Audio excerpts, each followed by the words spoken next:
On est en train de régler un problème à propos du live Facebook, donc on va commencer bientôt. Voilà. Pas de souci. Juste l'autorisation, vous l'avez reçue? Le Skype? Oui, Okay. oui, ça va. Parfait. Pas de souci.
Alors, bonjour à toutes et à tous. Est-ce que vous m'entendez?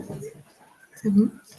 Je m'appelle Colline Ferrand. Bienvenue au cycle de conférences des rencontres de la Sorbonne qui s'articule cette année autour du thème de l'eau, organisé par les étudiantes et étudiants du master de direction de projets culturels et d'établissements culturels de Paris 1 Panthéon-Sorbonne, en partenariat avec le Carreau du Temple. Alors, 2 rencontres ont déjà eu lieu autour des thématiques suivantes, lutter pour l'eau et l'eau comme territoire. Cette troisième rencontre s'intitule Traversée d'eau. À travers cette conférence, nous nous intéresserons aux histoires et enjeux sociaux, politiques et culturels relatifs aux traversées d'eau. Nous poserons les problématiques plurielles et interdépendantes des mortalités en mer et nous aborderons par la suite la question de la migration comme lieu de rencontre et d'espoir. Nous avons invité 4 intervenantes et intervenants pour débattre sur ce sujet. Donc, Simona Tersini, qui est enseignante-chercheuse au sein de l'Université Paris-Ouest Nanterre, spécialiste des migrations internationales et des relations interethniques. Bonjour. Adriano, bénévole et responsable de sensibilisation auprès des scolaires sur la gestion des migrations dans l'association SOS Méditerranée, qui est une association civile et européenne de recherche et sauvetage en haute mer en Méditerranée centrale. Bonjour. Fleur Germain, qui est coordinatrice plaidoyer de Calais à Utopia 56, et Fabien Touchard, qui est coordinateur de l'antenne de Grande-Sainte à Utopia 56, et qui est une association humanitaire qui a pour mission de venir en aide aux personnes exilées et à toute personne en détresse en France, dans le respect de leur choix de parcours, de vie, grâce à la mobilisation citoyenne. Je vais maintenant laisser la parole à Anaïs Antonius, qui va animer la conférence. Voilà. Bonjour à tous et à toutes. Je remercie les intervenants et intervenantes de s'être rendus disponibles ce soir et à celles et ceux qui nous ont rejoints sur le Zoom et sur le live Facebook. N'hésitez pas à poser vos questions au fur et à mesure sur le chat. Les intervenants et intervenantes y répondront pendant le temps d'échange à la fin de la conférence. Donc, cette webconférence prendra la forme d'une discussion débat qui aura lieu en 2 temps. Et il y aura d'abord notre temps de discussion qui durera 45 minutes, suivi d'un temps de questions-réponses des internautes qui durera 15 minutes. Nous veillerons à ce que chaque intervenant et intervenante ait un temps de parole de 15 minutes cumulé. N'hésitez pas à réagir, revenir sur des choses, rebondir sur des arguments qui ont été dits pendant la discussion afin qu'elles prennent la forme d'un débat dynamique et enrichissant. Je commence donc par la première question, qui est comment comprendre la particularité des migrations maritimes par rapport aux migrations terrestres. Je sais, est-ce que l'un de vous veut prendre la parole? Je propose peut-être à Adriano d'intervenir sur le sujet et ensuite aux autres de réagir. Oui, bien sûr. Tout d'abord, merci de m'avoir invité, merci de m'accueillir. Euh, donc, tout d'abord, parce que tout le monde n'est pas, SOS Méditerranée, donc nous sommes une association civile, citoyenne, européenne de sauvetage en mer. Et vous verrez que chaque mot est important et chaque mot va revenir donc, lors de cet échange. Nous sommes une association civile parce que nous avons une indépendance totale par rapport vis-à-vis les États. Citoyenne, parce que si nous existons, c'est seulement grâce à une mobilisation citoyenne exceptionnelle qui nous donne les moyens d'agir depuis le début. Et nous sommes une association européenne, car notre association est basée en France, en Allemagne, en Italie et en Suisse. Et notre mission est le sauvetage en mer. Nous sommes une association, et après je vais venir à la question, mais je pense que c'est important de présenter le contexte. Donc, nous avons mis en commun comme association d'un côté des compétences humanitaires et aussi des compétences maritimes, parce qu'à la base, nous sommes des marins.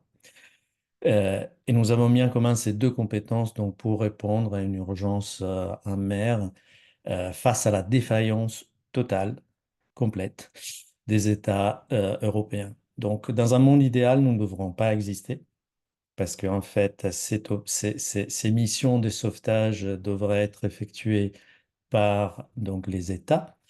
Mais pour faire face à cette défaillance, nous existons depuis le mois de mai de 2015. Alors, pour venir à la question, si je peux me permettre de partager une carte, peut-être, euh, est-ce que je peux la partager dans ces cas-là, si vous pouvez m'habiliter à partager, sinon je peux faire sans, hein.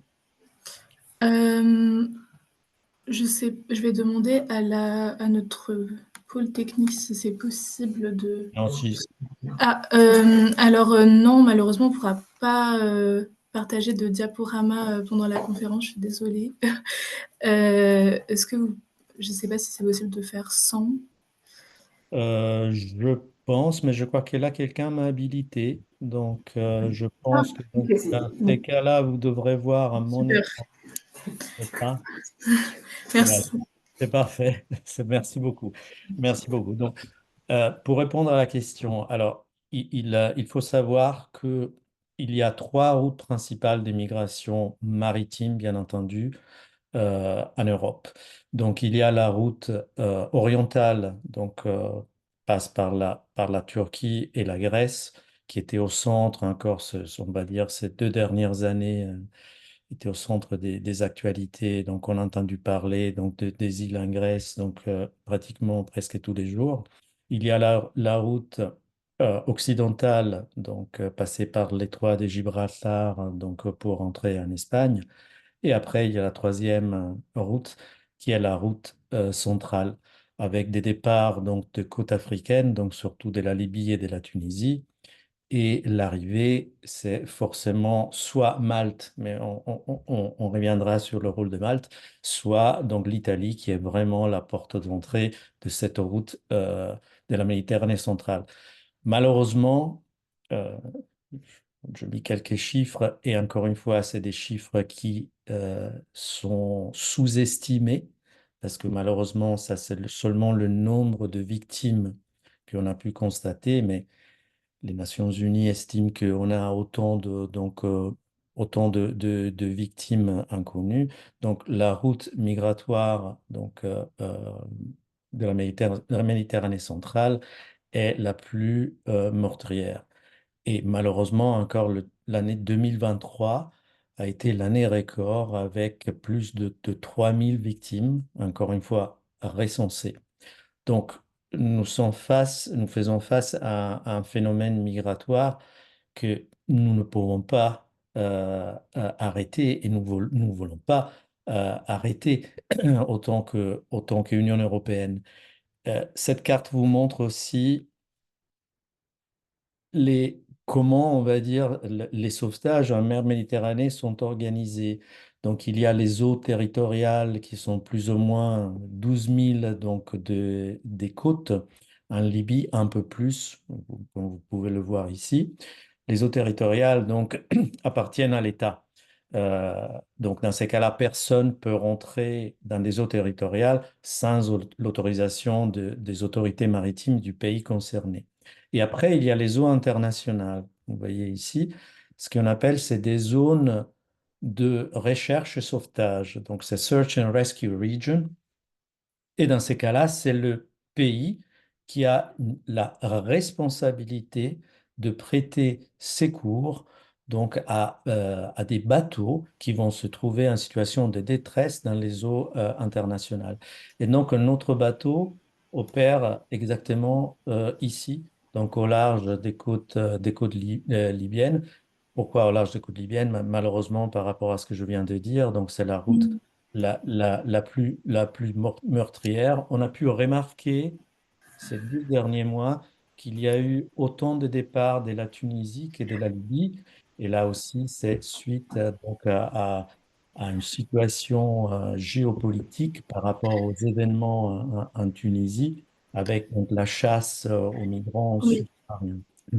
Je vais juste demander donc à Fleur Germain et Fabien Touchard, coordinateur à Utopia 56, de rajouter peut-être de faire le lien aussi avec la Manche, puisque c'est surtout votre zone d'action, peut-être de faire un parallèle voilà, entre la Méditerranée et votre zone géographique d'action. Ouais, merci à vous pour l'invitation en tout cas. Donc ouais, nous on intervient sur Utopia 56 au niveau du littoral nord, du coup à la frontière franco-britannique. Nous, contrairement à SOS Méditerranée, on va être beaucoup plus sur l'aide à terre, donc du coup sur les personnes avant qu'ils traversent et après leur naufrage. On n'a pas d'intervention en tout cas directement en mer, mais on est intimement lié du coup avec cette thématique qui est une thématique qui est grandissante sur la Manche. Étant donné que sur les dernières années, on a vu une augmentation des chiffres de la traversée et du mode de moyens de traversée via les bateaux et les small boats. Du coup, pour donner quelques chiffres, sur l'année 2022, on était à 45 000 personnes, un peu plus de 45 000 personnes qui ont tenté la traversée pour rejoindre l'Angleterre via les small boats. L'année dernière, en 2023, il y a eu un peu moins de 30 000 traversées. Et là, sur cette année, on a déjà plus de 3 000 traversées plus de 4 000 traversées depuis janvier. Donc c'est une thématique qui est commune, des problématiques aussi qui arrivent aussi sur un territoire qui jusqu'alors était plus marqué par des traversées en camion. Avec des thématiques qui commencent à se coupler, notamment sur la chasse aux personnes exilées, sur les violences policières. Actuellement, on a eu tout un travail de reporting avec Le Monde et Lighthouse Report sur du coup pour visibiliser les violences policières qui sont faites à la frontière, pour visibiliser les violences qui sont faites aux personnes exilées qui tentent de rejoindre l'Angleterre, avec des interventions toujours plus musclées, avec des interventions illégales en mer, avec des bateaux de police, avec des bateaux de gendarmerie qui essayent de faire chavirer des embarcations de personnes exilées et tout ça. Donc voilà, une thématique qui est grandissante sur la Manche. Merci beaucoup pour vos interventions. Alors, pour donc revenir peut-être sur les contextes sociopolitiques des migrations, J'aimerais qu'on parle des raisons de la fuite des territoires d'origine. J'aimerais laisser la parole à Simona Tersini. Peut-être que, enfin, je ne sais pas si vous voulez prendre la parole maintenant ou... Oui, bien sûr, Oui. bien sûr. Juste peut-être un mot pour compléter ce qui vient d'être dit, parce que la question qui concernait la voie maritime et la voie terrestre, elle est tout à fait pertinente, mais on ne devrait pas oublier que dans la voie terrestre, il y a aussi de l'eau, parce qu'il y a parfois des rivières qui sont traversées, et il y a de la neige dans les montagnes. Et donc, la voie terrestre n'est pas une plaine toute simple. Et dans les récits des migrants, et notamment des jeunes mineurs migrants que j'ai rencontrés, les violences policières, notamment dans la route balkanique, sont importantes et laissent des traces et des cicatrices normalement tout au long des bras et tout au long des jambes qui se voient très clairement, notamment l'été, quand les corps sont plus déshabillés pour ceux qui ont survécu. Et la littérature s'y est penchée. Je pense que c'est important de le rappeler, parce que même si il y a de la fiction, c'est de la fiction qui s'appuie sur des récits et des récits, il y a de la littérature et du théâtre dramaturgique. Je pense notamment au travail de Lina Prosa, qui a écrit cette trilogie autour de Lampedusa Beach, mais qui ne s'est pas consacrée seulement à la mer, mais, et qui n'a pas simplement décrit des naufrages, mais qui a aussi décrit des traversées dans les montagnes.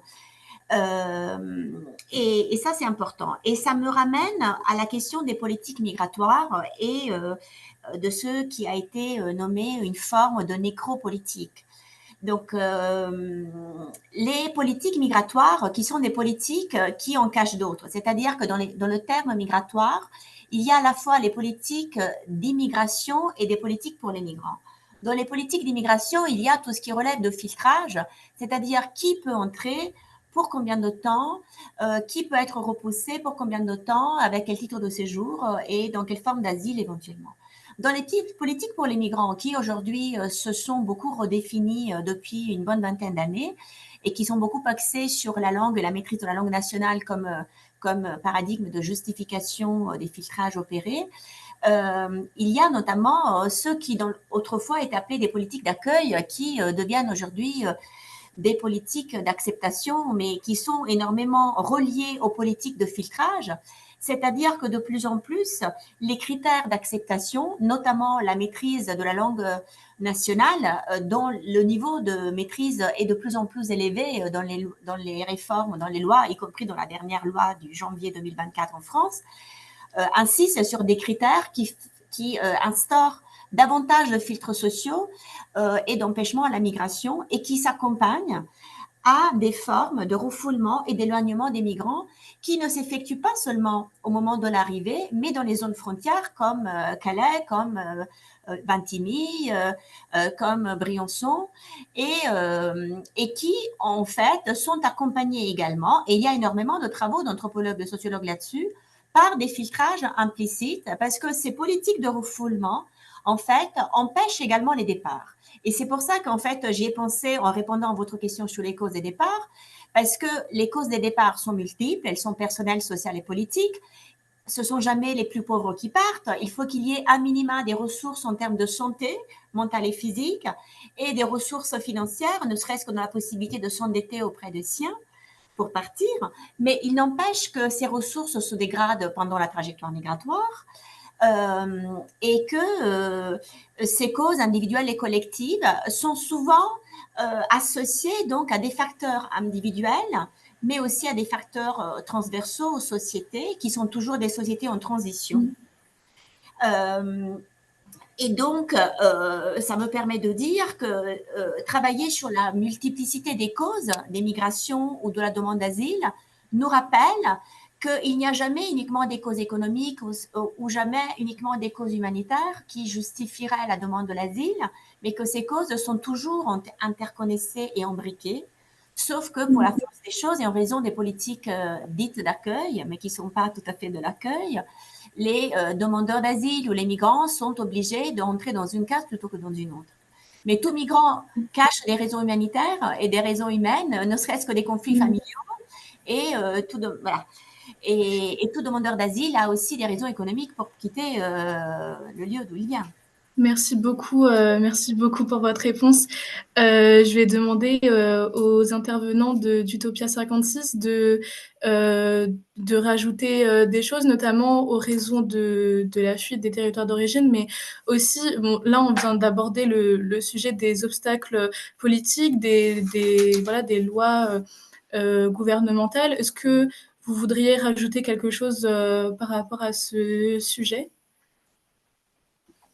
Oui, bah, du coup, nous, on n'a pas forcément toutes les. Enfin, je pense que Simona les a bien amorcées déjà pour les raisons des départs, mais nous, on constate qu'il y a des personnes aussi qui sont arrivées en Europe, qui n'avaient pas forcément le projet d'aller en Angleterre.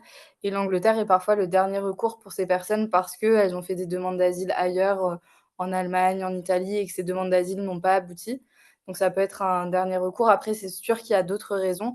Il y a un rapport très intéressant de l'anthropologue Martha Lotto qui a pu interroger des personnes exilées qui survivent à la frontière sur le littoral nord et qui énumère plusieurs raisons. Il y a des raisons familiales, des raisons de proximité de langue, etc., du fait de la colonisation. Et il y a notamment une grosse raison qu'on rencontre. Et je ne sais pas si vous avez aussi suivi l'actualité, il y a une petite fille, Roula, qui est décédée il y a 3 semaines et ses parents ont été interviewés par Mediapart et Le Monde et ils expliquent bien que justement, eux, ils fuyaient l'Europe, enfin, ils partaient d'Europe parce qu'ils avaient épuisé tous leurs espoirs de pouvoir être accueillis dans l'Union européenne. En fait, ils avaient fait des demandes d'asile, notamment en Allemagne, qui n'avaient jamais abouti. Et du coup, l'Angleterre, c'est souvent, enfin trop souvent, le dernier recours pour ces personnes qui sont prêtes à tout pour pouvoir s'installer ailleurs et construire d'autres projets de vie. Est-ce que tu voulais ajouter un truc, toi, que tu voulais parler? Globalement, c'est un peu ça que nous, on constate, c'est qu'en fait, il y a vraiment toute une population qui se déplace. Et dégager un profil de personnes qui se déplacent, c'est peut-être un peu fantasmé par l'extrême droite qui aimerait bien définir ce profil de l'homme de 20 ans qui vient prendre les allocations françaises. Nous, ce qu'on constate, c'est que c'est totalement faux, en fait, et qu'il y a tout un tas de profils et tout un tas de raisons diverses et variées. Et ce que dit Fleur, c'est intéressant, c'est qu'en fait, le voyage ne s'arrête pas quand les personnes arrivent en Europe. La politique de non-accueil européenne fait en sorte que les personnes, une fois arrivées sur le territoire européen, continuent de se déplacer et continuent de se mettre en danger parce qu'il n'y a pas de mesure de protection et d'accueil qui leur permet en fait de se stabiliser dès qu'ils mettent un pied en Europe. Merci. Adriano, vous vouliez rajouter quelque chose? Oui, absolument, parce que donc là, on a parlé de donc une fois que les personnes arrivent en Europe, en fait, il faut voir aussi tout ce qui se passe avant. Donc, c'est pour ça que nous avons recueilli des centaines et centaines de témoignages donc, de rescapés par rapport aux obstacles qu'ils ont dû affronter donc, avant de faire un naufrage. Donc, il y a les difficultés, pour répondre aussi à votre question, on a constaté il y a des difficultés administratives d'abord, donc dans certains pays, difficile d'avoir des actes de naissance, des papiers d'identité, obtenir des visas. C'est vraiment très, très, très compliqué. Donc, déjà, on commence ce périple, déjà pas forcément avec les papiers qui seront demandés après. Et après, il y a la traversée du désert. Alors, je vous invite, si vous ne l'avez pas vu, il y a un film qui a été dans les salles récemment, un film qui s'appelle Moi, Capitaine, qui raconte vraiment parfaitement donc l'épopée des deux jeunes Sénégalais et qui retrace vraiment tout le parcours. Et d'abord, le film est tiré d'une histoire vraie. Et pour nous, ce film a été, on a entendu ce qu'on a vu dans les images de ce film, on l'a entendu des centaines de fois. Donc la traversée du désert avec les dangers, les mafias, les trafics d'êtres humains, les prisons légales et illégales en Libye. Vous êtes emprisonné en Libye, on vous demande de l'argent pour sortir, vous font appeler vos parents. Si vous n'avez pas l'argent pour sortir, vous sortez pas de prison. Si vous avez l'argent pour sortir de la prison, vous sortez de la prison et après, ils vous mettent en contact avec des trafiquants qui organisent la traversée. Les traversées s'effectuent la nuit avec des bateaux de fortune qui ne sont pas aptes à la navigation, pas gilet de sauvetage, pas assez d'essence, pas de connaissances de navigation. La plupart des personnes ne savent pas nager, pas de notion de navigation ni de géographie. Donc voilà, on s'imagine, on s'imagine pas le moment où on tend la main pour sauver donc un être humain qui fait naufrage en mer Méditerranée. On ne s'imagine pas déjà tout ce que cette personne a dû vivre pour en arriver là. Et donc c'est pour ça que nous témoignons justement avec, des rescapés pour sensibiliser, pour dire c'est un problème. C'est un problème, nous ne pouvons pas ne rien faire et laisser les ONG, au pire, diaboliser les ONG, les éloigner dans ces cas-là des zones de sauvetage pour qu'il y ait un drame tous les jours. On a parlé donc des obstacles politiques qu'il peut y avoir lors des traversées, des risques que vous venez de dénoncer.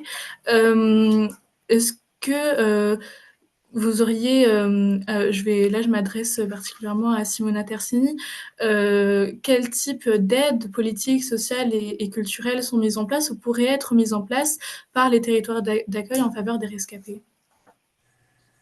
Alors, il y a plusieurs aides qui sont mises en place et il faut dire que c'est un peu paradoxal, mais c'est comme ça. L'Union européenne finance et la Commission européenne de Bruxelles finance énormément de ces aides pour des associations, pour des ONG, notamment vis-à-vis de ceux qui ont obtenu, et les personnes qui ont obtenu l'asile politique, l'asile, le statut de réfugiés.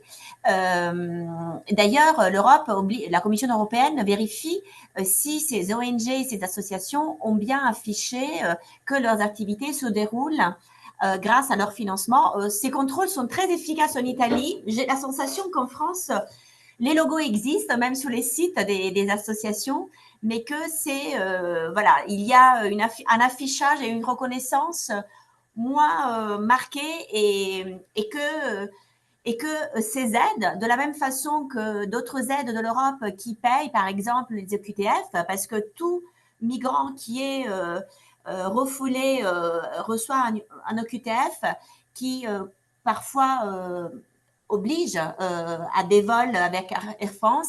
Ces déplacements avec Air France sont également payés par la Commission européenne, qui donc finance avec une main droite l'accueil et finance le refoulement avec la main gauche.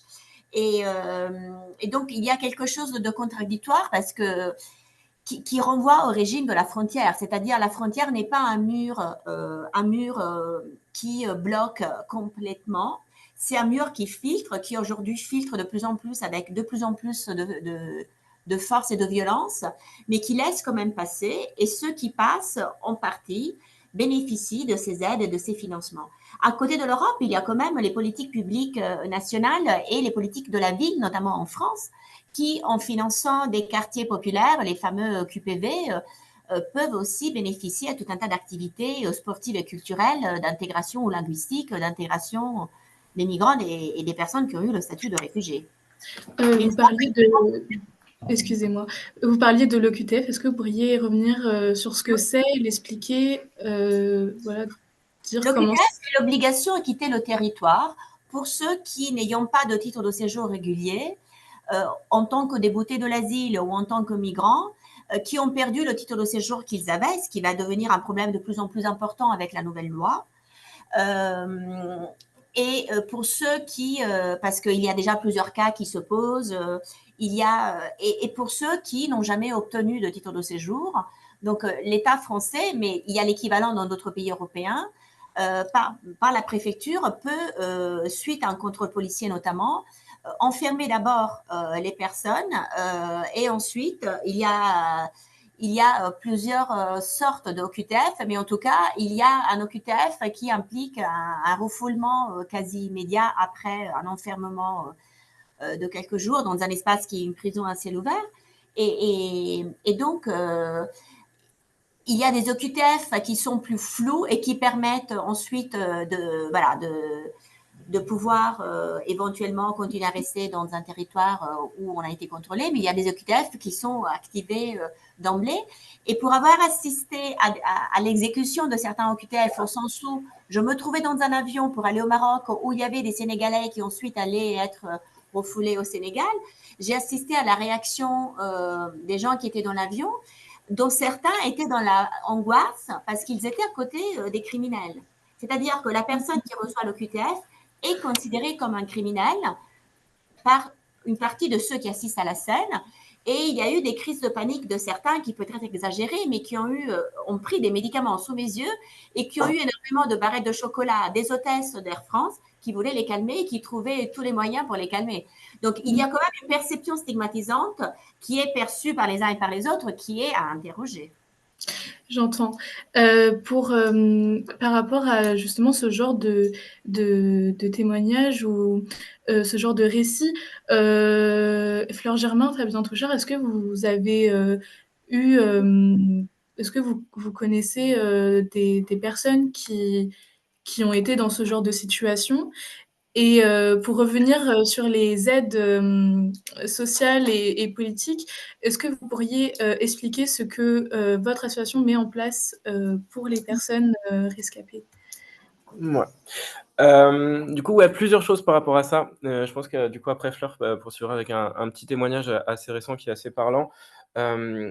Sur les politiques, en tout cas pour faire lien avec ce que disait Madame Tersini, il y a un chiffre là que je viens de retrouver. Sur l'année 2023, l'Angleterre a donné une enveloppe supplémentaire de 541 millions d'euros à la France pour protéger sa frontière. On est sur, du coup, vient s'ajouter à ça tout l'argent qui a été distribué depuis 2 décennies, voire même plus. On est clairement sur une logique de protection de la frontière. Ça veut dire quoi? Ça veut dire une militarisation de la frontière. Cet argent est directement impacté dans le fait de militariser, sécuriser, donc du coup avec des forces de police, avec des infrastructures qui coûtent de l'argent pour empêcher les personnes exilées de s'installer.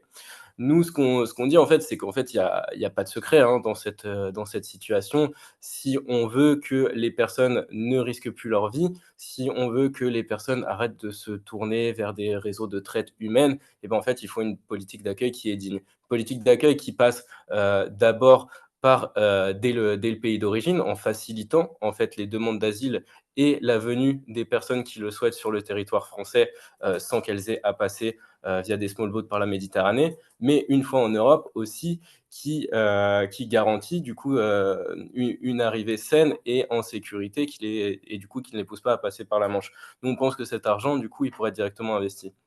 Donc, ce qu'on dit, nous, c'est qu'en fait, il faut mettre en place des voies de passage qui sont sûres et légales pour les personnes, et c'est là la seule politique qui sera efficace si on veut arrêter l'accumulation des drames humains. Et cette répression, Madame Tersini continue d'en parler à travers les OQTF, et c'est juste, et c'est là qu'on voit qu'en fait la politique européenne et française ne va pas dans une politique humaine. C'est que quel message on envoie? Par exemple, il n'y a pas longtemps, on a suivi une femme afghane qui s'est fait arrêter par la police aux frontières, qui a été emmenée au commissariat et qui est ressortie le lendemain avec une OQTF.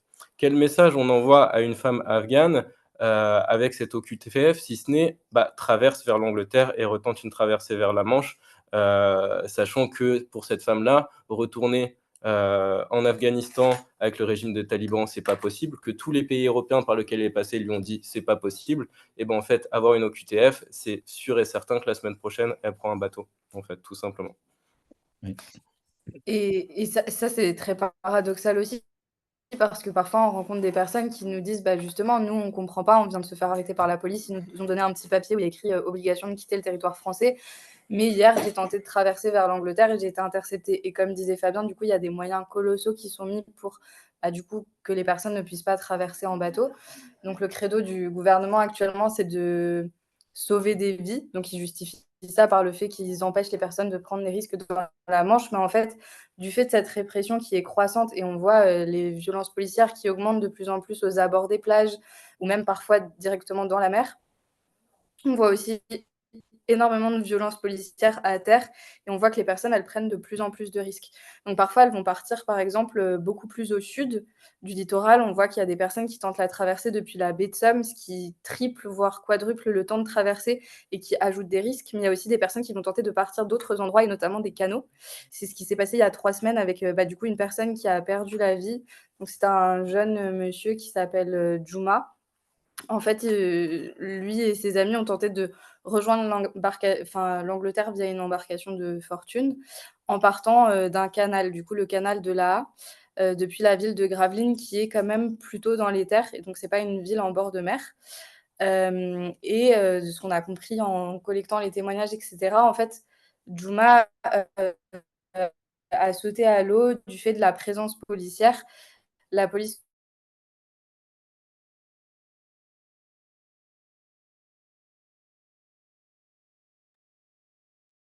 de se faire arrêter, potentiellement d'être conduit dans un centre. Juma aurait sauté dans l'eau et aurait disparu par la suite et il a été retrouvé du coup la semaine passée, il est malheureusement décédé.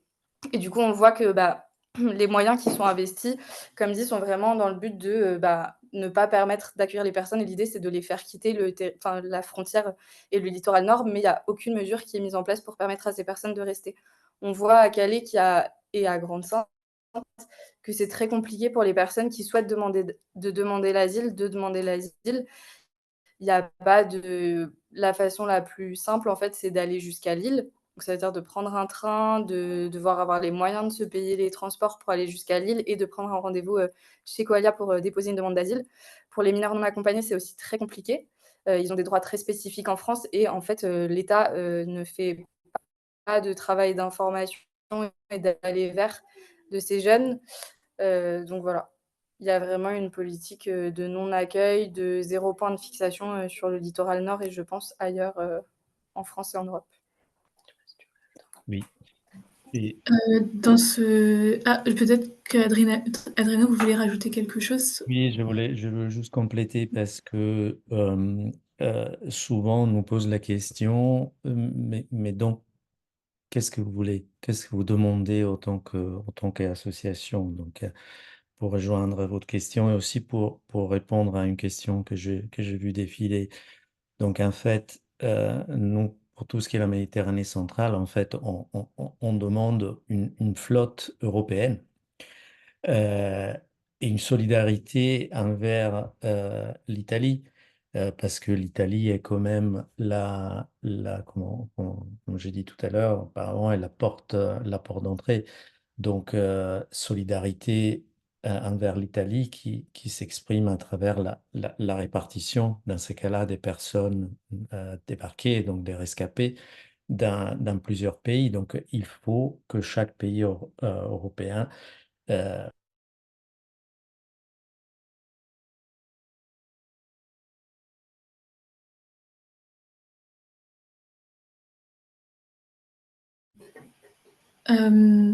Adriano, est-ce que vous Oui, m'entendez? Oui, ça a oui. coupé. Est-ce que vous pouvez reprendre ce que vous disiez, s'il vous plaît? Ah, pardon, oui, non, je disais qu'en fait, ce que nous demandons existait déjà en 2013. Fin 2013, l'Union européenne et l'Italie avaient mis en place l'opération qui s'appelait Mare Nostrum. Mare Nostrum, c'est du latin, ça veut dire notre mer, mer à nous. Et donc, c'était une opération des grandes envergures qui avait duré 12 mois et qui avait sauvé 150 000 personnes dans l'espace des 12 mois. Hélas, cette opération a été jugée trop coûteuse par l'Union européenne qui a coupé donc les fonds et l'Italie. Et donc, c'est une opération donc, qui a été arrêtée en 2014. Et depuis donc 2014, l'Union européenne et l'Italie ont coordonné des sauvetages en mer. Seulement des opérations donc des surveillances de frontières et des traques des passeurs. Donc, c'est l'absurdité un peu dans laquelle nous retrouvons, c'est que voilà, nous, on existe, on essaye de prêter secours et on est diabolisé et on nous appelle donc trafiquants d'êtres humains et encore autre chose. Bon, comme vous le savez, en ce moment, il y a un gouvernement d'extrême Oui. droite en Italie, donc c'est c'est des slogans et des positions qui, voilà, qui ont été vraiment la colonne vertébrale de la campagne électorale. Laure et Fabien, je vois que vous avez levé la main pour réagir peut-être à ce qu'Adriano a dit. Je sais pas si... Oui, c'était globalement ça. C'était donc on partage tout ce qu'Adriano a dit. C'était aussi pour répondre aussi à une question sur le chat sur comment on conçoit les choses. Il y a une criminalisation qui est en train de se produire vis-à-vis des personnes exilées, mais il y a aussi une criminalisation qui est aussi tenue envers les associations humanitaires comme SOS Méditerranée, comme nous et tant d'autres, notamment à Briançon. Où en fait, dès qu'on intervient sur l'aide humanitaire, eh bien, c'est énormément d'intimidation, c'est sur le terrain directement avec des forces de police qui vont insulter nos bénévoles, qui vont les intimider. La semaine dernière, il y a un de nos bénévoles qui s'est fait braquer avec une arme de service d'une force de police alors qu'il savait très bien qui on était parce que le policier a admis « oui, je sais qui vous êtes ». Il y a aussi une pression politique. On est de plus en plus regardé, de plus en plus décrié, de plus en plus cité, diffamé aussi sur nos intentions, comme quoi on ferait partie des réseaux de passage, comme quoi on aiderait les personnes à traverser illégalement, donc du coup qu'on les inciterait vers la mort. Nous, on fait énormément de prévention aussi sur le risque des traversées auprès des personnes exilées. On va sur les campements et en fait...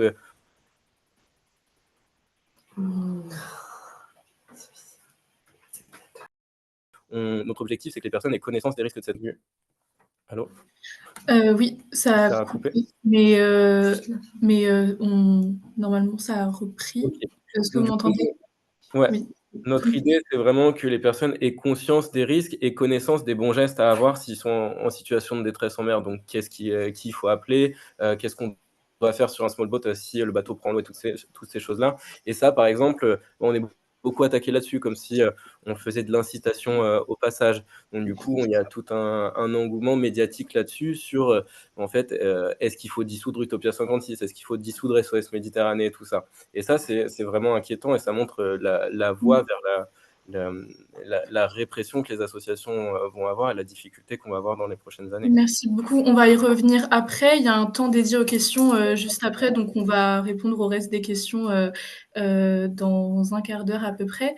Alors, je vais vous poser une autre question et je me dirige plus vers Simona Tersini. Dans un climat de rejet et de xénophobie, comme vous l'avez bien décrit, comment est-ce qu'on peut comprendre les traversées comme un lieu de rencontre entre les personnes où se noue de la solidarité et de l'interculturalité. Vous parliez par exemple, Adriano, de Moi Capitaine. À la fin, il y a ce moment de traversée avec des gens qui s'entraident, où il y a un moment de solidarité. Est-ce que vous pensez à d'autres récits, Simona, ou d'autres moments où il y a eu ce genre de solidarité, d'espoir dans ces traversées-là, et au-delà aussi des personnes qui entreprennent la traversée, de solidarité internationale entre les associations, entre les territoires d'accueil, par exemple? Oui. Ce sont des moments très difficiles où il y a le pire et le meilleur de l'humanité qui se met en scène et qui agit. Donc, j'ai eu personnellement des récits, puisque je n'ai jamais fait une traversée, je n'ai jamais pris le bateau. Il y a des collègues qui l'ont fait, où il y a eu des moments culturels et religieux très importants. Et d'ailleurs, dans l'île de Lampedusa, ceux qui arrivent et qui arrivent souvent déchaussés, laisse dans le musée des objets qui est géré par l'association ASCA, vous avez tout un tas d'objets, y compris culturels. Hein. Donc, la Bible, le Coran, tout un tas d'objets d'occulte sont présents pendant la traversée pour des pratiques individuelles et collectives. Et donc, le collectif passe aussi par le religieux. Et après, effectivement, dans le film, on voit un accouchement et un soutien à cet accouchement, mais avant l'accouchement, il y a aussi une lutte pour l'eau et des conflits.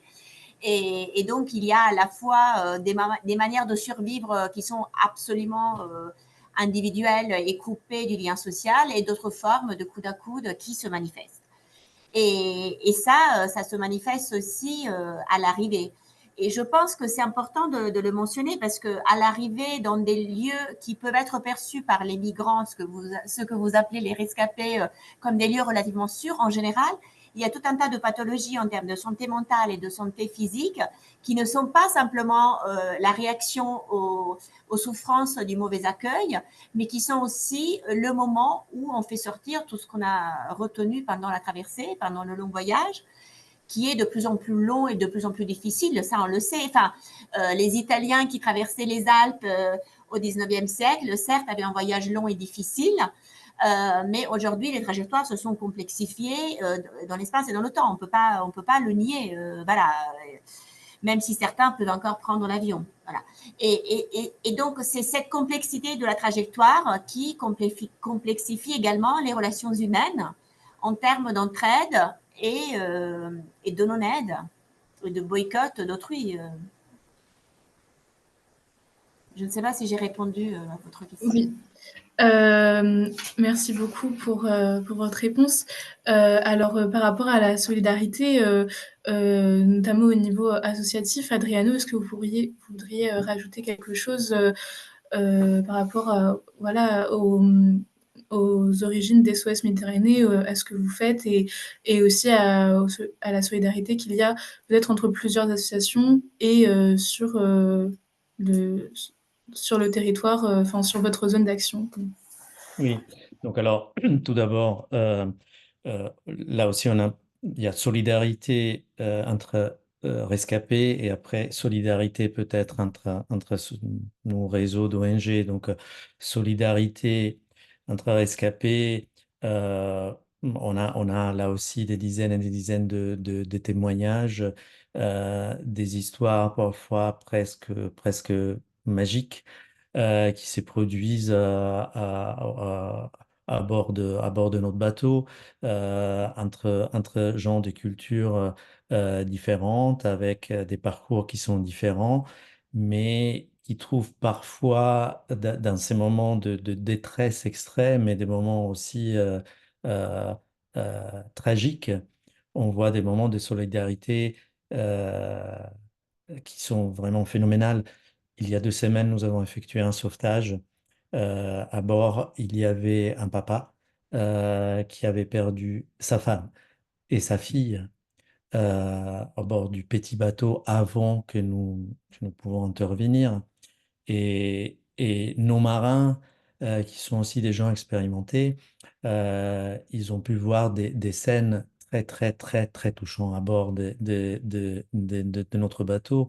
Donc, des scènes qui ont touché forcément tout le monde. Donc, il y a des moments voilà, de solidarité naturelle qui s'est créée entre rescapés lors des épopées comme ça qui sont d'un côté formidables et de l'autre côté vraiment, c'est crève-cœur de voir des scènes comme ça. Quant à nous, solidarité entre ONG, bien sûr, on collabore entre ONG. Alors, il faut dire que, par exemple, en Méditerranée centrale, il y a plusieurs ONG qui opèrent. Nous ne sommes pas, heureusement ou malheureusement, nous ne sommes pas les seuls. Il y a par exemple l'association Seabird. Eux, à la place d'avoir des bateaux, ils ont des avions. Et donc, avec les avions, peuvent survoler justement la zone que je citais tout à l'heure. Et donc, dans ces cas-là, on est coordonné quand il lance quand un bateau lance un appel de détresse. Parfois, c'est l'avion aussi qui peut les repérer avant, dans ces cas-là, nos bateaux. Donc, il y a vraiment ces réseaux d'ONG qui opèrent, qui collaborent. On est juste consterné par rapport au fait qu'on est diabolisé diaboliser. Là, encore une fois, je me concentre. Je ne veux pas diaboliser l'Italie. Encore une fois, je suis d'origine italienne. L'Italie est la porte d'entrée en Méditerranée, donc forcément est le pays plus concerné. Mais vraiment, les autorités italiennes nous diabolisent en disant qu'il y a le fameux appel d'air, c'est-à-dire s'il y a des bateaux d'ONG dans la zone, il y a plus de départs. C'est faux, archi faux. Ça a été démontré. Il y a plein d'études qui montrent que qu'il y a des bateaux ou pas, c'est exactement la même chose. Le seul critère qui règle les départs des côtes africaines, c'est la météo. Les jours où il y a la météo défavorable, il n'y a pas de départ. Les jours où il y a la météo favorable, il y a de départ. Donc, voilà, nous, on subit cette diabolisation des autorités italiennes qui nous donnent des ports de débarquement de plus en plus éloignés, parfois des ports dans le nord de l'Italie, Gênes, Livourne, qui sont à 3 jours des navigations, avec donc l'objectif de vider cette zone de secours bateau ONG. Donc, mais pour revenir aux questions, oui, heureusement qu'il y a cette solidarité entre différentes associations qui fait que, voilà, on essaye bien que mal de porter notre pays. Merci beaucoup. Justement, Fleur et Fabien, je vois que vous levez la main. Je vous en prie, allez-y. Ouais, ça va être assez court, mais je tenais aussi à avoir un regard sur cette thématique. La solidarité, elle est des associations, elle est belle, hein. Il y a quelque chose de très beau qu'on voit ici, où on a des personnes qui viennent de partout en France, partout en Europe, pour venir en aide aux personnes exilées sur le littoral nord, pour apporter un petit peu de leur temps, de leur énergie et tout ça. Et ça, c'est beau, mais je trouve que cette solidarité, elle est à nuancer dans son essence. Est-ce qu'on a besoin d'en venir là?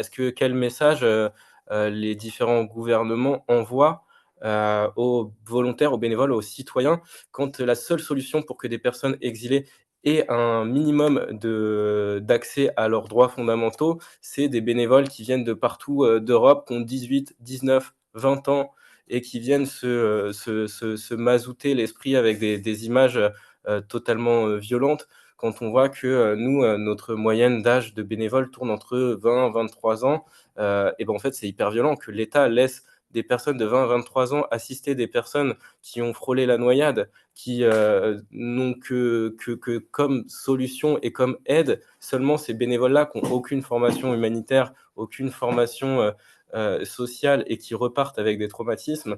Je trouve que là, on a vraiment pointé du doigt un gros dysfonctionnement aussi, et cette solidarité, aussi belle qu'elle est, elle me rend triste en fait. De voir ça, c'est hyper triste. Simona Tersini, est-ce que vous voudriez revenir sur cette délégation en fait de l'État aux associations en ce qui concerne l'aide aux rescapés? Oui. Bon, il y a deux dimensions à aborder. D'un côté, il y a la manière dont l'État sous-traite tout un tas d'activités qui ont trait au travail social au-delà de la question migratoire. Ce qui rend l'intervention sociale captive de l'État et de tous les organismes institutionnels publics qui financent ces activités. Ce qui donc, quelque part, limite le marge de manœuvre et les décisions, et redéfinissent la mission de l'intervention sociale, y compris par rapport à la manière dont les intervenants sociaux, les éducateurs ont été formés tout au long de leur formation. L'autre dimension est spécifique à la question migratoire et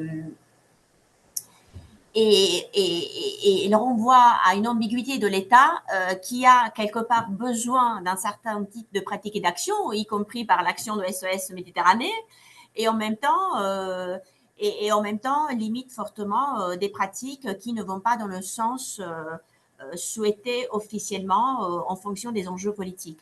Donc, je pense que même s'il n'y a pas systématiquement de nécropolitique appliquée au travail social et à l'action bénévole, ce pouvoir de l'État de pouvoir décider de la vie ou laisser mourir, quelque part, il est vraiment en jeu aujourd'hui avec la question migratoire, et la biopolitique, dans le sens de Michel Foucault, est vraiment à prendre en considération comme enjeu et comme positionnement. Et je suis d'accord sur le fait qu'il faille protéger la santé mentale des bénévoles, non seulement à l'égard des vies, des actions policières, parce que même des femmes êgées ont reçu des amendes parce que le ballon de leur petit-fils était dans la rue, alors qu'on savait très bien que l'enjeu n'était pas le petit ballon du petit enfant dans la campagne Briançon, c'était le fait que sa grand-mère était une bénévole refuge, quoi.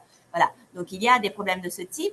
Mais de l'autre côté, le burn-out d'un certain nombre de militants associatifs et de bénévoles n'est pas juste leur incapacité à se mettre de limites, c'est lié à l'organisation du travail bénévole et aux pressions qui pèsent face aux problèmes sociaux. Donc, c'est important que tous et toutes, on apprenne à avoir du recul et analyser les situations. Mais quand même, il y a une responsabilité publique des États aujourd'hui dans la gestion et dans les politiques internationales à l'égard d'une question qui ne peut pas s'arrêter, vu les problèmes du monde et les orientations du monde et le réchauffement climatique. On aura juste encore plus de réfugiés climatiques, mais ces processus-là ne pourront pas s'arrêter. Mais il y aura des histoires d'amour dans les trajectoires migratoires, parce que j'avais oublié de le dire. Voilà, parfois, dans les belles histoires, il y a même des histoires d'amour. Voilà.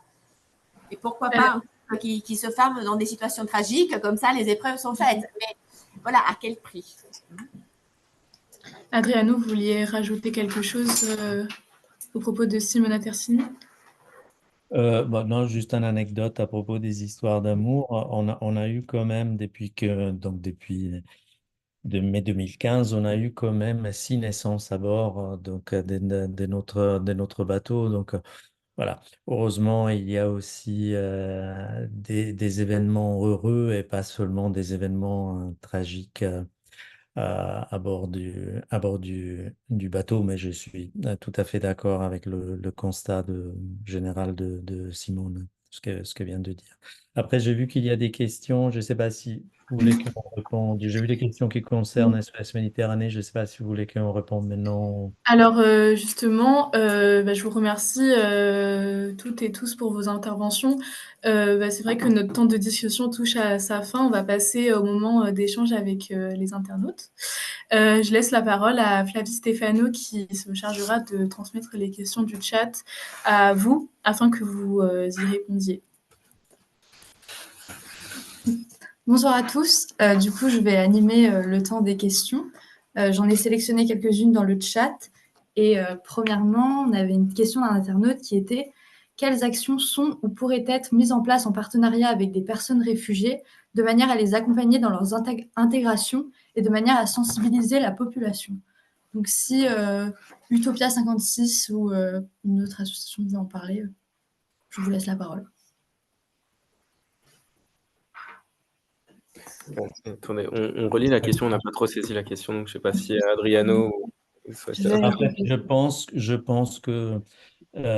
pense que cette question peut-être s'adresse plus à votre association, Fabien, parce que là, on parle justement d'accompagner les migrants, dans ce cas-là, les rescapés, dans leur intégration. Et en fait, nous, autant qu'SOS Méditerranée, notre mission s'arrête au moment où nous débarquons le rescapé dans un lieu sûr. Et après, je répondrai à la question sur les lieux sûrs. Donc, je pense que c'est peut-être plus pour votre association, cette question. Du coup, ouais, c'est une question qui est quand même assez difficile parce que nous, on est vraiment, en tout cas, nous, sur les antennes du littoral, spécialisés aussi dans l'aide d'urgence et on ne fait pas d'accompagnement aussi des personnes. Mais je pense que ce qu'on peut d'abord dire, c'est dans cet accompagnement, l'arrêt de la criminalisation aussi des personnes. On ne participe pas à leur intégration quand, dès leur demande d'asile, on est sans cesse, notamment pour les mineurs non accompagnés, dans la présomption de majorité. Normalement, il y a la présomption de minorité qui s'impose pour toute personne se déclarant mineur, mais là, on entre plus dans une présomption de majorité, où chaque mineur qui arrive sur le territoire, on pense d'abord qu'il est majeur parce qu'on doute de ça, on doute de son discours, on doute des traumatismes qu'il a eu. Quel message aussi on lui envoie là-dedans, quel message on envoie aussi vers les personnes qui essayent de se stabiliser en France et qu'on leur rend seulement une OQTF et qu'on leur dit de partir. Je pense qu'il y a un accompagnement qui doit être déjà politique vers l'arrêt de la criminalisation des personnes. Après, sur la suite, nous, on n'est pas spécialiste là-dedans et peut-être que Madame Tersini pourra peut-être plus en parler. Bon, il y a différentes associations pour l'accompagnement au-delà de la question linguistique qui s'impose toujours. Et bon, je pense au contexte strasbourgeois que je connais un petit peu mieux. Du côté de la ville, il y a une enquête qui vise à cartographier toutes les associations qui, d'une manière ou d'une autre, opèrent dans le territoire pour des enseignements de FLE, de français langue étrangère. Mais il y a aussi tout un tissu associatif qui soutient, au-delà des besoins primaires, des pratiques sportives et culturelles qui se sont révélées comme étant des activités très importantes. Bon, à Strasbourg, je pense à l'association Respire, qui est un sigle par rapport à des activités de randonnée dans les Vosges et qui s'accompagnent d'autres activités sportives et de sorties culturelles. Et en termes de cohabitation, d'échange, d'aide qui se développent dans ces activités, qui sont à la fois un apprentissage sportif, mais qui permettent un dialogue et un soutien et des formes d'entraide qui suivent ces activités, et ben, le bilan est plutôt positif. Parce que au-delà des besoins primaires, il y a des besoins qui en fait et des désirs qui permettent de construire du lien social, des échanges et surtout de mettre les uns et les autres par moments sur le même plan. Parce que à la montagne, je me souviens d'une randonnée où j'avais l'impression qu'une branche d'arbre et un arbre tombé barraient complètement le chemin, alors que quelqu'un qui venait d'Afghanistan m'a simplement montré qu'il suffisait de déplacer une branche pour qu'un chemin soit frayé entre l'arbre et l'autre arbre, et que ce qui me paraissait être le problème qui empêchait la randonnée ne l'était pas. Donc là, les places étaient carrément renversées. J'ai eu une belle leçon pour ma vie. Hein, voilà. C'est important pour les autres. Merci d'avoir répondu à la question. Ensuite, Adriano, vous parliez des naissances. Est-ce que vous pourriez nous dire un mot sur les violences sexistes qui ont lieu lors des voyages? Oui, donc, alors, il y a plus que violences sexistes. Violences sexistes, c'est vraiment des violences sexuelles. Donc là aussi, on a des témoignages des femmes qui ont subi donc, des violences sexuelles, surtout en Libye, souvent pendant la traversée aussi du désert dont je parlais tout à l'heure, mais souvent aussi dans les prisons en Libye. Et on a le témoignage des jeunes femmes qui ont été vraiment des esclaves sexuels pendant un petit moment. Donc, voilà, on a des témoignages qui sont très, très lourds. Euh, Parfois aussi, il peut y avoir, c'est rare, mais il peut y avoir aussi des violences même entre rescapés, parfois entre hommes et femmes. C'est pour cela que on a aménagé notre bateau avec des espaces séparés, donc avec un espace pour les hommes et un espace pour les femmes et les enfants. Là aussi, c'est d'abord pour préserver l'intimité et deuxièmement aussi pour éviter, comme on a eu, encore une fois, très rarement, mais on a été confronté parfois justement à des violences entre rescapés, donc des violences d'hommes vers les femmes. Et donc, raison en plus, nous avons aménagé le bateau justement pour faire face aussi à des situations comme celle-là. D'accord, merci. Et est-ce que Fleur et Fabien ou Madame Tersini, vous voulez rebondir sur cette question?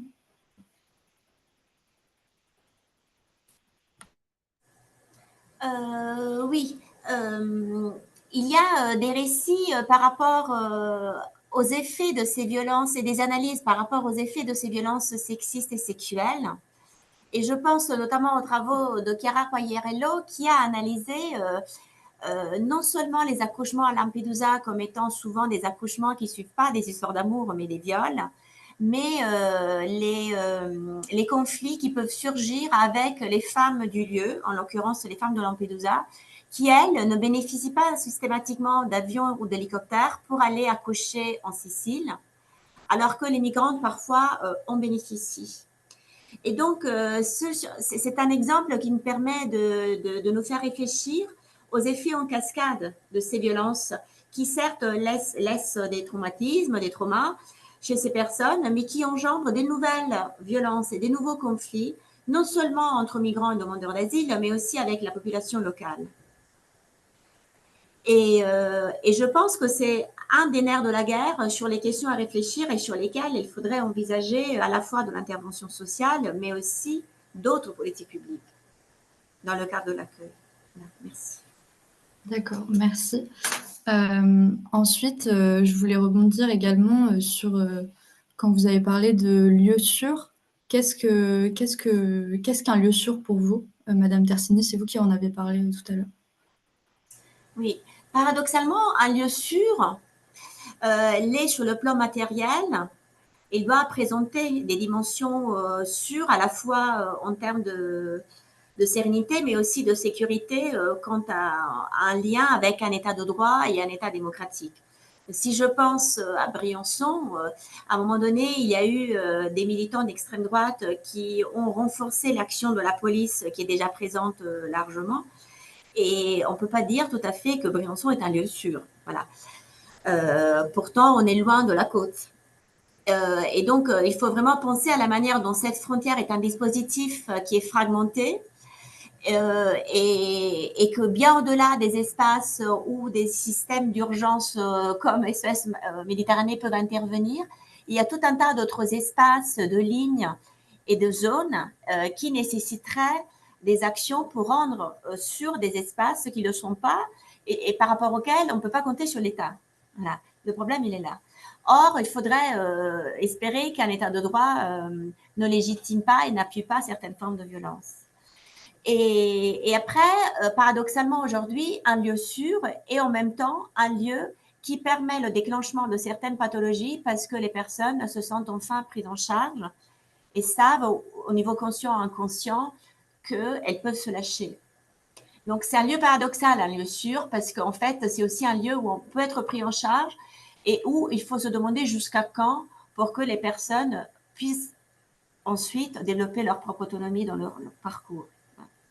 Donc, c'est une question très complexe qui engage l'autonomie des migrants et des demandeurs d'asile, mais aussi la responsabilité de ceux qui les accueillent. Et jusqu'à quand et comment. Merci. Adriano, vous vouliez parler par rapport à ça aussi? Oui, merci à Simona, je voulais rebondir là-dessus parce que, donc, c'est quoi un lieu sûr? C'est écrit dans le droit maritime international que nous appliquons tous les jours. Donc, je me permets de le lire parce que je l'ai. Donc, un lieu sûr, on le définit comme un lieu où la vie des survivants n'est plus menacée et où leurs besoins élémentaires peuvent être satisfaits. Entre parenthèses, nourriture, abri, soins médicaux.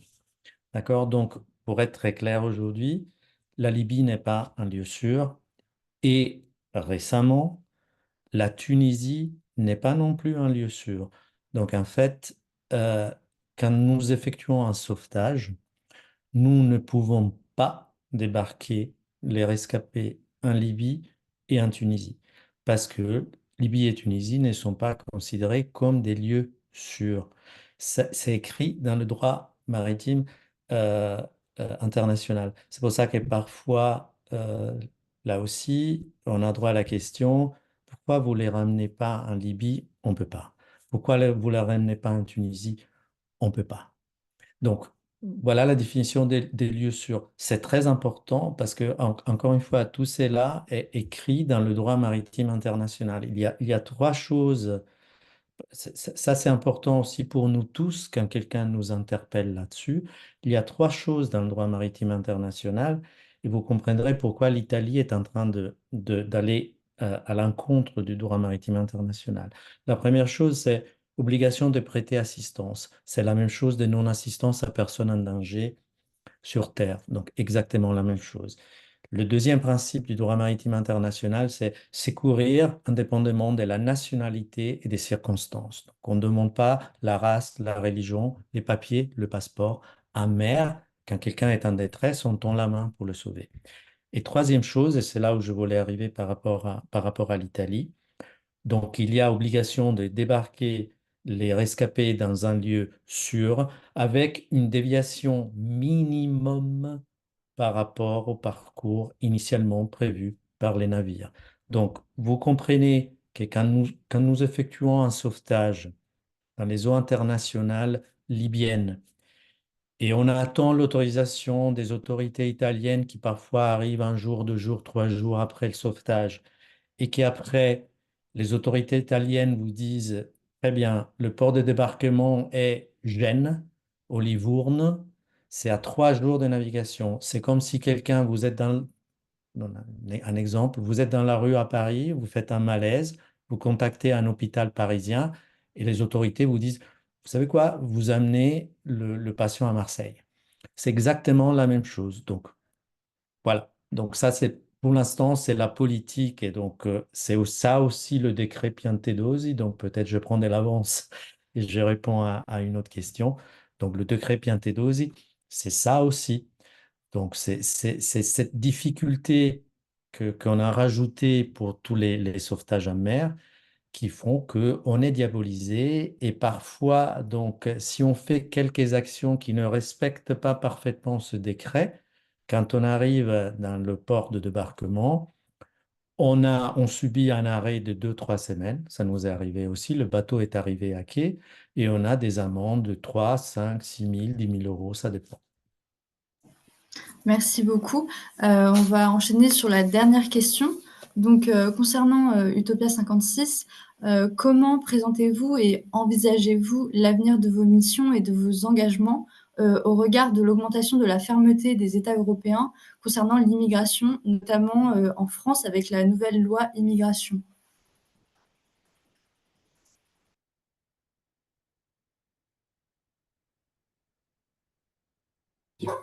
Ouais, pour l'évolution, La question, c'est comme vous voulez. comment? Est-ce que vous voulez que je répète la question? Non, c'est bon, on se répartit la parole. Juste à court terme, je pense l'évolution de nos missions, là, on se concentre énormément sur le littoral et du coup sur l'enjeu des traversées, où du coup on porte assistance aux personnes qui auraient tenté les traversées et qui ont échoué dans leur tentative suite à des violences policières ou à d'autres soucis et du coup qui sont mouillés et qui auraient besoin d'une aide d'urgence. Et on aimerait aussi tendre à aussi documenter ce qui se passe, notamment par rapport aux violences policières au moment des départs, etc. Je ne sais pas si toi, tu voulais compléter. Ouais, je pense que l'avenir, on le conçoit très mal.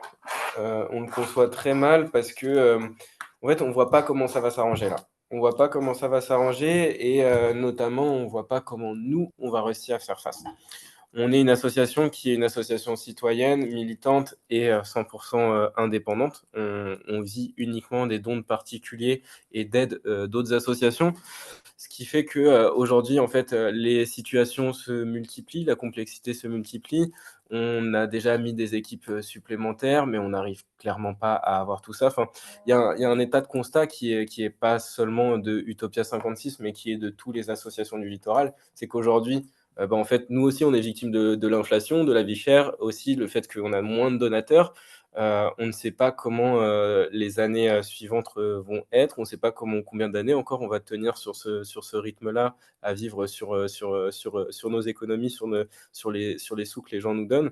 Et on n'est pas sûr et on n'a pas la garantie aussi de la légalité en fait de ce qu'on fera à l'avenir. Avec cette criminalisation qui est de plus en plus constante, en fait, on a peur de où ils vont s'arrêter dans cette criminalisation. Est-ce que dans quelques années, ils vont acter la dissolution d'Utopia 56 parce que leur politique de désinformation aura marché, parce qu'ils auront trouvé un prétexte, comme ils ont essayé avec d'autres associations sur d'autres thématiques, comme le soulèvement de la Terre.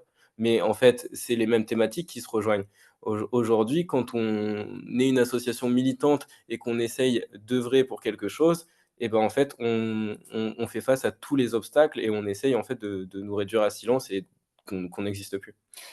Et peut-être aussi pour ajouter que, on s'inquiète pour le futur, mais on a déjà fait face là en novembre 2023 à une situation, et depuis on y est encore un peu, de crise humanitaire où en fait toutes les associations présentes sur le littoral sont en train de s'essouffler, aussi du fait des faibles moyens financiers et aussi des barrières dont on fait face par rapport à la police qui va saisir le matériel qu'on va distribuer, etc. Et parce qu'il y a de plus en plus de monde, nous on a vu un pic, on va dire, de personnes sur le littoral en novembre, où il y avait plus de 4000 personnes qui survivaient entre Calais et Grande-Synthe. C'est énorme. On n'avait jamais atteint autant de personnes, je pense, depuis le démantèlement de la jungle de Calais. Donc, on a aussi ça, le fait qu'on voit les besoins et augmenter, les moyens diminuer. Et en plus de ça, on est victime aussi, nous, peut-être que victime, c'est pas le bon terme, mais on fait face à des entraves, du coup, dans nos missions de la part de l'État. Et pour finir, quand on voit la gestion chaotique et catastrophique des pays européens envers ces personnes exilées qui arrivent sur le territoire européen, qui représentent en fait une quantité infime si on le rapporte à la population européenne, comme on voit comment c'est géré. En fait, on peut que avoir peur de la suite parce que on parle là des solutions d'accueil et tout ça, mais en fait, il y a aussi tout un contexte politique et géopolitique international qui va faire que à l'avenir, dans les années à venir, il y aura des déplacements de population qui sont de plus en plus grandes, notamment avec des exilés économiques qui n'auront pas d'autre choix en fait que de rejoindre l'Europe. Donc, comment les pays européens vont assurer ça de manière humaine s'ils n'arrivent pas à le faire actuellement? Et ben en fait, nous, ça nous fait extrêmement peur. Oui, et si je peux Merci beaucoup. rajouter juste un dernier mot, j'ai peut-être d'espoir. Je partage à 200% ce que Flore et Fabien viennent de dire. On partage les mêmes préoccupations par rapport au contexte, par rapport à la diabolisation, et on partage les mêmes préoccupations par rapport à l'aspect économique. Nous aussi, notre association, 91%, c'est des dons privés. Donc ça, c'était une autre question. Donc, d'un côté, les mêmes préoccupations, donc l'avenir assez sombre. De l'autre côté, voilà, peut-être si je peux terminer avec un petit message d'espoir. En fait, nous, on a remarqué ces derniers 6 mois, 9 mois, vraiment l'intérêt autour de notre association, les bénévoles, les jeunes qui parfois viennent nous chercher pendant les festivals comme Solidays. euh, Nous intervenons dans les écoles. Il y a des jeunes qui nous disent c'est formidable, qu'est-ce que je peux faire pour vous? Je veux devenir bénévole, non, t'es pas encore majeur. Donc voilà, je vois d'un côté le désespoir par rapport à la politique et le contexte géopolitique. De l'autre côté, il y a cette note d'espoir voilà, qui fait que le gens autour, ils ont vraiment envie de faire quelque chose. C'est vraiment un problème qui est à cœur de tout le monde. Donc voilà.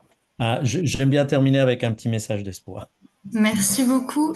Et on va bientôt terminer, mais Simonef, si vous aviez un dernier petit mot à rajouter. Oui, le défi du pluralisme, c'est-à-dire non seulement se contenter de ce droit à circuler qui est associé à la Convention de Genève depuis la fin de la Seconde Guerre mondiale, depuis les années 50, mais aussi le respect du pluralisme démocratique qui est associé au projet d'une société qui accueille des migrants et qui cohabite avec eux dans une autre société.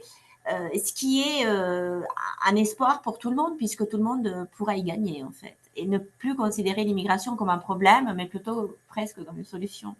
Ou en tout cas, une possibilité d'avancement. Voilà. Merci à tout le monde.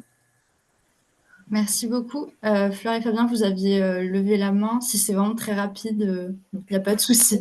Oui, c'est hyper rapide. C'était pour rebondir sur les propos d'Adriano et aussi répondre à une question de quelqu'un qui demandait comment s'engager en étant étudiant. Ben, en tout cas, pour Utopia, nous, ça repose énormément sur la mobilisation citoyenne. Donc, si vous avez 3 ou 4 semaines de libre devant vous, n'hésitez pas à nous envoyer un petit message pour devenir bénévole. Il y a aussi la possibilité d'organiser des collectes pour nous soutenir, etc. Donc, n'hésitez pas à prendre contact avec nous. Et le meilleur engagement, c'est dans mobilisation citoyenne, c'est aussi partager.